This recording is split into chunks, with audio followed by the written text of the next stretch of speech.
you're juggling, weightlifting, your PhD, now working with me. You're also doing some cycling at the moment too. And you're reading books and you're drinking heaps of coffee. So tell me what your usual week looks like for you. Hey guys, welcome to our YouTube channel. I'm doing this YouTube video today to introduce you to Michaela, our new team member at the Athlete's Dietitian.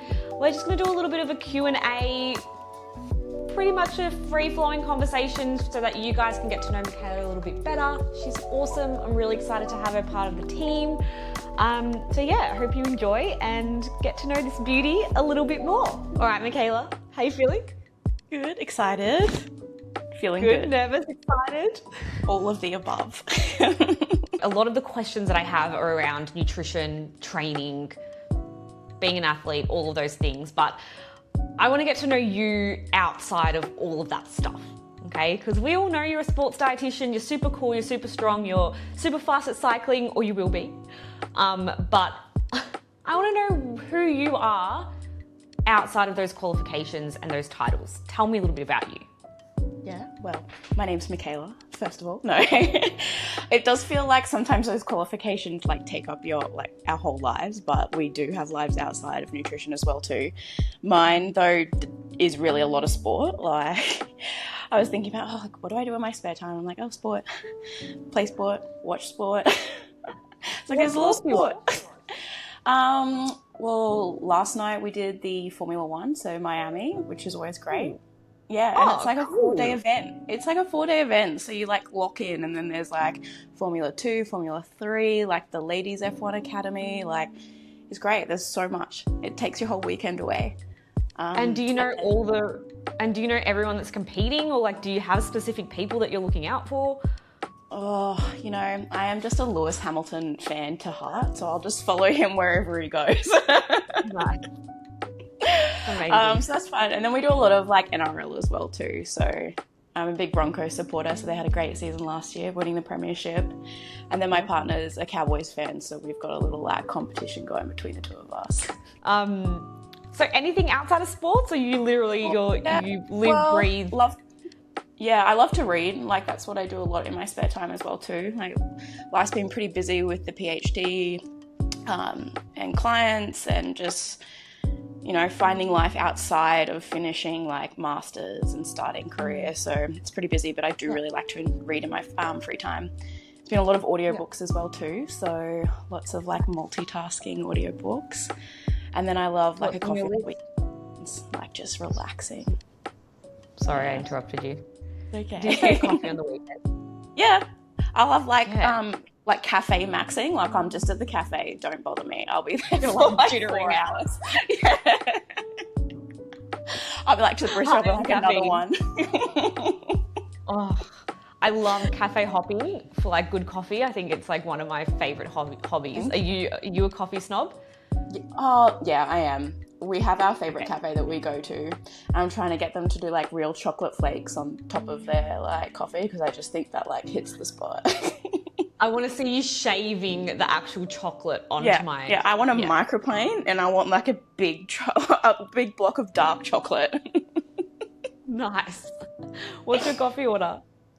It's usually a flat white, but then when I do want a chunk of chocolate, it'll be a cappuccino. Chunk of chocolate, I love it. Literally. Returning the powder. I want the real shit. Literally. I want there to be chunks on the bottom when I finish my coffee, so I can scoop them up. It's my reward at the end of the coffee. Amazing. Cool. So you watch a lot of sport, you're a coffee snob, and you read. What's on your what are you reading at the moment, or what are you listening to from Audible? At the moment I've just started Red Rising, so doing that on Audible. And then Red Rising, it's a dystopian space book. Ooh. Yeah. Literally first chapter on the audiobook, so I'll get back to you on how it goes. And then I do a book club as well too, and we're reading Circe at the moment, which I haven't started. So if the book club girls watch this, I will have it done before book club comes around. Amazing. I'm pretty new to this. You're introducing me to book club. How does one get into a book club? Is it friends, or do you find a group of people that you don't know? This book club I've been at for maybe like a year and a half, almost 2 years, and one of the girls in my master's program actually just put like an invite out, was like, oh, if anyone wants to join, come join. And I was like, you know what? Yeah, we're trying new things, and I'd never done a book club before, so joined with her and didn't know anybody in the book club, which I think is the best way to start a book club as well, you know, like just dive into the deep end. And you get to read so many books that you would never read before, and so many genres that you're like, I would never touch. I'm like, read murder mysteries. I was like, would never read that. And it was actually quite good. Yeah. Ooh. Biographies. Yeah. So much fun. Amazing. Yeah. Tell me what inspired you to become a sports dietitian. What was that journey like for you, and what sparked the interest? Ooh. I took a little bit of a roundabout route to get to sports dietetics. So it wasn't my first career. I had originally finished school and went and did a humanities degree. Worked in a museum for a few years, but just didn't really love it. Wasn't very committed to it. Couldn't see myself there in the future. I was kind of in a time in my life where I was trying a lot of new things. So when I was younger, I would love sports. I love sports. When I was little, I go back and see pictures of me. It's me running as a 6-year-old and doing long jump in a sand pit, and it's it's so cute. Athletics, swimming, netball, soccer, it was so much fun. But when I got into high school, it kind of dropped back. It was more of a priority for academics and doing school rather than sports. Yeah. And that happens to a lot of teenage girls as well too. I think it's over 45% of girls stop playing sports when they transitioned from primary school to high school. And it has a lot of different factors. So it can be things self-confidence as well too. It can be a changing body. A lot of young girls have heavy menstrual cycles, so they don't play sports. And then just this societal pressure to for girls to go into academia or focus on school instead of sports, or striving for sports as well too. So yeah, I was definitely one of those statistics. Didn't really do much in high school with it, and then went back into academia and humanities and that. But then I kind of refound a passion for sports. A friend introduced me to CrossFit. That's where I discovered weightlifting. It was so much fun, and it just really reminded me of this other joy you can have outside of work or reading, just another hobby, which was really lovely. And it was a time in my career where I was I'm not loving it here at the museums. COVID happened. I was I feel it's a time to take that different path. And I had been working with a nutritionist as well too, and I just think playing sports again and then seeing the role of nutrition in sports was just eye-opening for me. It's really life-changing as well. So yeah, I then, I never do anything half-hearted, so I just committed. Every intention was with being a sports dietitian at the end of the road. So I went and did an exercise, a science degree, which was based in exercise and nutrition. Which was scary because I never did science in high school, so I had to do a basic chemistry course, and that was that was the hardest. Too. Yeah, it was the hardest thing I ever done. Was this chemistry 101 to get into the degree. I was wow, have I made the wrong decision? Before I started my bachelor, I was literally reading those for dummies chemistry books. Yeah, and I was I blatantly remember the first year of my bachelor, my eye was twitching, my left eye was twitching just from the stress from chemistry. And as soon as I finished my first exam, the twitch went away. I was the science stresses me. It was the most memorable thing of my undergrad was finishing my first chemistry exam. And it was during COVID, so it was all at home. And I was thank God, because I pressed submit and then cried my eyes out because I was that was so stressful. Yeah. I feel I was on the edge about to be pushed off. I feel that. Yeah, but it all came around. So I did exercise and nutrition science undergrad, and then went into the master's at dietetics, and then upskilling from there has all been based on sports. Yeah. Nice. Yeah. And now you're doing a PhD, which is pretty sick. Yeah, exactly. That 4 in chemistry doesn't hold you back. Yep. Tell me,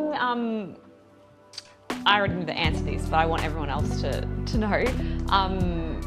How did you get into your PhD? How did that opportunity come about for you? And share with us what you can about your PhD, about the topic and what you're looking into. Yeah, so PhD is a really exciting journey. It's a little while, so it's like 3.5 years full time. But it was never originally like my plan to do my PhD straight up. Like I really wanted to go and practice and work as a sports dietitian and get some like hands-on experience. But I was approached by one of my lecturers at uni with a really amazing opportunity. So coming into like Brisbane 32, there are so many opportunities for sports dietitians. Like it's just amazing. It's so good. Like historically a very underfunded field with like few opportunities. And Brisbane 32 is really like opening the doors for a lot of people. And the QAS, so the Queensland Academy of Sport, had this project in the background up and running, like thinking about how can we improve our performance of our sprint cyclists. And she was working on that project as well. It was just like on the ground basis, and they really needed like a PhD student to go in there, grab it, and go with it for the next 3.5 years. So that was me. I was scouted, and she convinced me. Because I was like, this is an amazing opportunity to like be at a state sporting institution coming into 2032. 100%, yeah. Straight into the Olympics. So they're in their LA 28 cycle at the moment. They've started that, and then obviously after that they'll move into Brisbane 32 cycle. So it's pretty cool. Nice. Yeah. Amazing. So it's so exciting, yeah. So I work with sprint cyclists. My project's sprint cycling, which is, for those who don't know, it's like BMX race. It also includes a little bit of BMX freestyle and sprint track. So on the velodrome, anything under 1,000 meters. And it's looking at energy expenditure. So how much energy they're using, they need to compete, how much they're eating at the moment, what we can change. Yeah, there's a lot of different ways it can go. So I'm very excited. But yeah, the goal is to get those guys and ladies onto the podium for Brisbane 32. Amazing. I'm so excited to see the outcomes. And yeah, when do you think everything will get published and finalised? So it's, you have to be done in 3.5 years, but most people publish along the way. So it's kind of, you work as like, you do one study and then you get it out and publish it, you move on to the next study, you publish it, you've got a really big project, you publish that. So hopefully in like next year you'll see something with my name on it. Yeah, it's very exciting. Hey, you've dabbled into a lot of sports, obviously, as a toddler. Sounded like, yeah. But until now, you're in weightlifting. Is weightlifting one of your favourite sports? Like, do you think that that's kind of your pride and joy? Is the way I'd describe it? Yeah, for sure. But hey, I try other things. Yeah. I'm like, oh, I like you, but like, I always go back to weightlifting. I'm like, God, this is so much fun. Like, what is it about it that?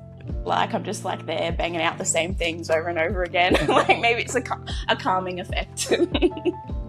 But I really like the technique of it. Like it's so like there's so much technique. It's such a technical sport, which I just love. And you can change so many different things and have such a different outcome, or you might not have an outcome at all. Like it's just so much fun investing your time into it.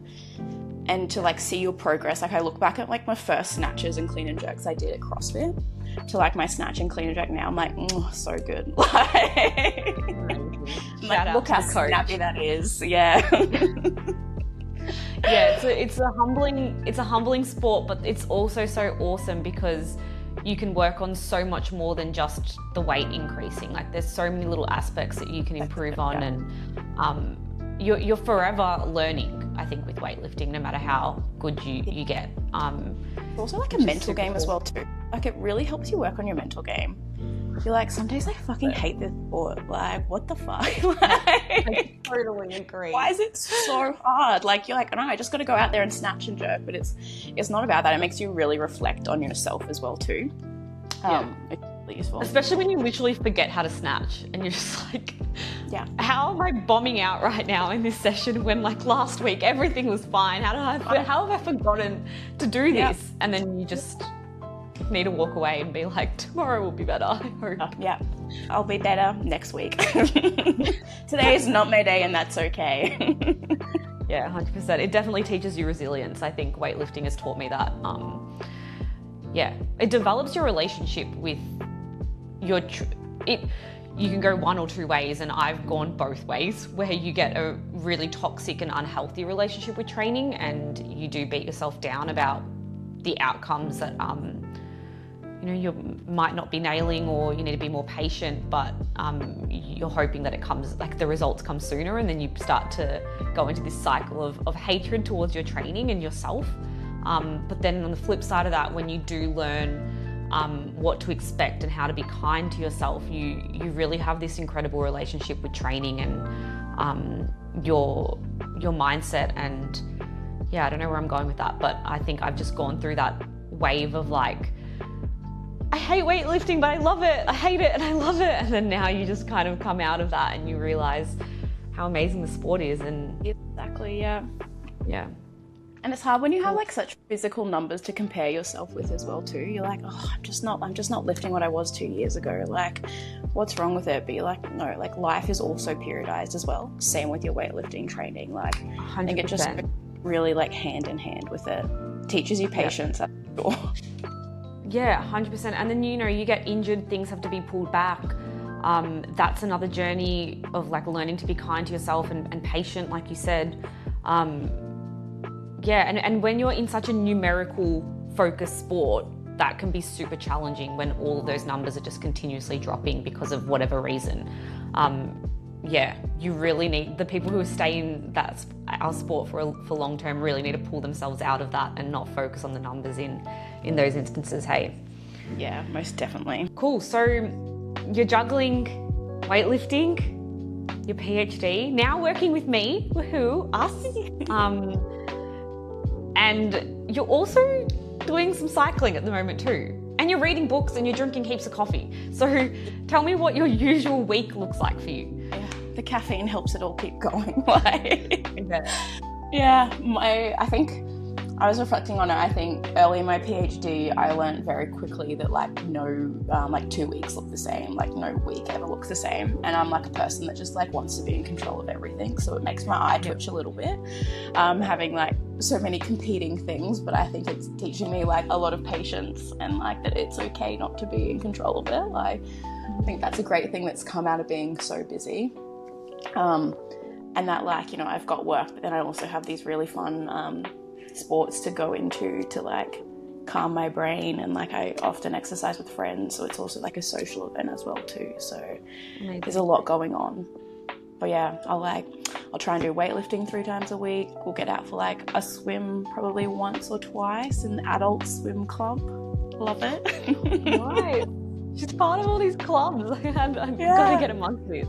It's great. It's like the swim club, there's people that range from like 18 to like 75. Like it's so good. Like it's a lovely community, yeah. And you'll be swimming. I'm like I'm a pretty good swimmer, but then like Susie in the lane next to you who's like 80 and she's like lapping you. Like, yeah, she's like you're doing like 200s and she's like, no, I just start with the 400s, and you're like, all right, Susie, like power to you, girl. Very humbling, but it's fun. Like it's a very social environment as well too. So yeah, that's awesome. And I invested in a bike late last year, and that's been like my current obsession with it as well too. So fully kitted out for cycling on the weekends. We'll do long rides with some friends, and we'll get like coffee at the end of it. So yeah. Are you running too? So I did sign up to a 10K. I haven't told my weightlifting coach this because it's actually 2 weeks before. I'll send this video to him. I know. It's 2 weeks. It's like the Bridge to Brisbane 10K. I've never run 10K in my life. If anyone who ever knows me, anyone I've ever trained with knows that I loathe running. Like it's just, I was never built for it. And I'm like resilience with weightlifting, and I'm like, I don't have resilience for running. So I signed up. I was like, yeah. And I was like, it's a year of doing hard things, and if I do want to do a triathlon next year with like my newly acquired bike and swimming skills, I was like, oh, you can't avoid the run in it, and it's the last one. The run is the main part. Yeah. Oh, yeah. Yeah. And I was like, yeah, that's going to turn that sprint event into an endurance event, but that's okay. So just starting out with running. When's the 10K, sorry? It's 2 weeks between 2 weeks before QWA States in September. So I think it's the start of September, and then States is like 2 weeks later. Again, don't tell the coach, he's going to be so mad. But the good thing is that I'm really bad at running, so it doesn't take a lot of time. Like during the week, I'm really slow. And it's a really small amount of running at the moment, so it'll be fine. Play it off however you need to. All right, I got you. I'll advocate for you to your coach. It's fine. She's fueling appropriately for the work that she's doing. That's the thing. I'm not worried about any of it. I know that I'm going to be fully fueled. Like, it'll be fine. I know exactly perfectly how to fuel. Like, it'll be fine. It'll be all good. I love that. What are your goals heading into States for weightlifting? Ooh, I've been kind of like the last couple of months has been like rebuilding my strength. So during like masters and placement and everything, my weightlifting weights really dropped a lot because I just had so many competing like priorities. So like getting back to that like baseline that I was at like in 2024 States, I think it was. Podium that year, guys, 3rd. Yeah. How good. Yeah. It was 3rd out of 4 people, but that's medals on the wall. Just over there. So hitting those numbers again would be like really good. Yeah. There's been a lot of fun like rebuilding the strength as well, because you're like, I'm getting there. I can see it moving, like it's going, you know? How good. Yeah. Amazing. It'll be fun. You're going to crush it. Yeah. What are your favourite comp snacks for weightlifting? Weightlifting? If Or I have like send it sessions, like, you know, whatever the max out sessions are that you do, what are you eating? We have like a giant tub of jelly beans at weightlifting. Like, so when we're lifting, me and my training buddy, Yasmin will just be like scrounging in the jelly button, like jelly bean container. Jelly button, yeah.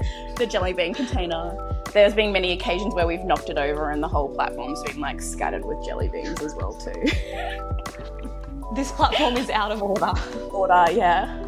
And our coach will have that in his bag, and then there'll be like a giant bag of like LCM bars as well too. We're hooked on them for mid training. Nice.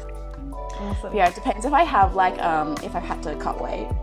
That snack, like that first snack after making weight, is usually like, the Vegemite butter and white bread sandwich just like pops off. A little bit of sodium, a little bit of carbs. You're like getting in all bases. Yeah, my 2 sandwiches with a Powerade immediately after I've stepped off the scale, and like just hit so well. I love that. Like nobody talk to me until I finish these, and then I'll feel better. So good. So that's usually all right. Well, I know what I'm getting you for your birthday then. Vegemite sandwiches. Vegemite in bulk. In bulk. There's always a container of it in the fridge. Do you like the squeezy Vegemite? No. Vegemite should only come with I don't know. I've just never tried it. I feel like it's just why bother when the OG is so good? Yeah. No? They've done like squeezy in peanut butter too, have they not? Squeezy patches or Vegemite and peanut butter together? That's bad. No, I meant squeezy pouches and peanut butter. I have seen them. I've never tried them. What a knife. I just feel like there's going to be so much left in the container that it's going to annoy me, and then I'm going to cut open the plastic anyway to like scrounge and get the rest of the Yeah, totally. Yeah, I agree. I want to dial back because I did forget to ask you something about your PhD. We spoke about what you're researching, but I want to know, like, forecasting once your PhD is done, what impact are you hoping that the research that you find and the data that you collect, what sort of impact are you hoping that it makes on athletes in those sports? Yeah. Well, for sprint cycling, taking into like track, BMX, and freestyle, there's like so little research about the sports. And that's what's great about a PhD. You're like going into a sport and an area of research that has no research in it. Like you are on the ground, you're figuring all this out yourself. And with sprint cyclists, we just don't know how much energy they're actually expending. Which is like, if I don't know how much you're expending and you're using, how do we know that we're fueling you right? How do we know that how do we know that we're getting you enough carbs for your comp days? How we know we're not getting you enough protein to build that lower lean mass, which is like so important in sprint cycling sports, right? It's like lower lean mass. Your legs make the bike go fast, like zoom, zoom. We need to like zoom, zoom more, and we need to do it faster. Like, yeah. So what we really hope to do is like quantify energy expenditure. So that's how much energy people are exerting, and doing that across different training periods as well. So, and a lot of you will you'll have periodized training. So you'll have your off season, you'll have your on season, you'll have competition periods. So figuring out your different energy needs for all of those different periods is so important. Make sure you're fueling well, you're performing well, but also for your future health as well too, to make sure that you're going to come out of your sport in a good, healthy state. You know, you push yourself to the limits, but we don't want you to be at the point that you're deficient in something for your whole 10 years in sprint cycling in your whole career. So our goal is to figure out how much they're expending, and there's a lot of different ways to do that. And that is what my PhD is exploring. So going in and trying all those different things. So we use equations, which is often what you use in practice. You can also use doubly labeled water, which is you give athletes isotopes and they drink it, and then we measure their urine and we put it into a whole lot of calculations. There's fancy metabolic chambers that you can go sit in that will measure how much energy you expend. And then there's, what else is there? Just trying to think. Testing with indirect calorimetry, which is putting a hood on. I'm sure some of the athletes have done that as well too. And then comparing all those things to find what's the most reliable way to measure that, so that we can then let other dietitians and other strength and conditioning and coaches know how to calculate that in their own athlete. So it's not just about the QAS athletes, it's all sprint cycling athletes. You know, we want to get QAS athletes on the podium, but we also want to make sure all sprint cycling athletes are fueled appropriately for their sport, and drive performance through that as well too. Yeah, awesome. Sorry, I can go on a long rant about it. There's so many things. No, well, you're dedicating 3.5 years to it, so I'm sure we know you so could. little. Sorry. And I feel for so little, and I feel for sprint athletes, because sprint athletes' recommendations are almost always interpreted from endurance athletes, because there's been so few studies on it. Because for sprint cycling athletes, those methods of measuring are quite hard, because when you have a high aggressive sprint, it's really hard to determine how much energy you're actually using that with the existing methods that we have. So often their recommendations are just reinterpreted from evidence from endurance. So still evidence-based, but there's still a lot of questions to the reliability of that evidence. Yeah. Well, I guess we're going to find out soon. Yeah. How cool. Yeah, hopefully I can provide some evidence-based recommendations for you sprint cyclists.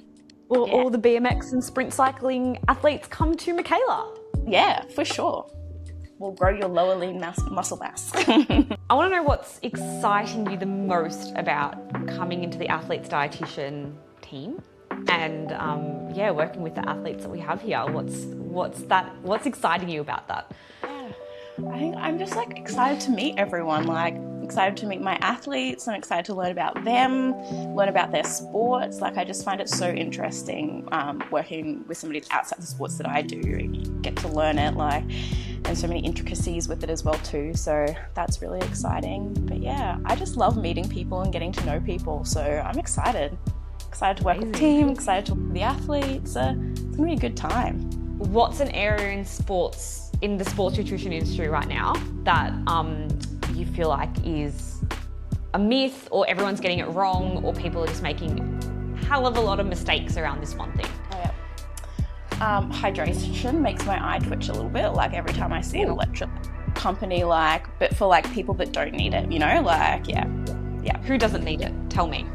Okay, well, if you're exercising less than 2 hours a day, you're exercising in relatively cold conditions, you might not be exercising much. endurance athletes for sure. Like heavy sweaters, definitely hot conditions for sure. I just think the marketing of it is like getting like our everyday kids out there a bit too much. Like you don't always necessarily need an electrolyte supplement. And I think it'll be interesting to see in the research the long-term impacts of people excessively loading with electrolytes. Yeah. And I think it's super interesting because I agree that the marketing that particular companies, we won't name companies, but particular companies who have, 1,000 milligrams of sodium in one serve, their marketing's on point. Like, the general public. Colorful containers as well too. You're like, oh, yeah. These flavors, like, incredible. Yeah. I totally agree with you. I didn't expect you to say hydration though. I thought you were going to say something like, I don't know, low carb or. Oh yeah. But I like your answer. Don't come to work with me if you want to do low carb. Like not round here.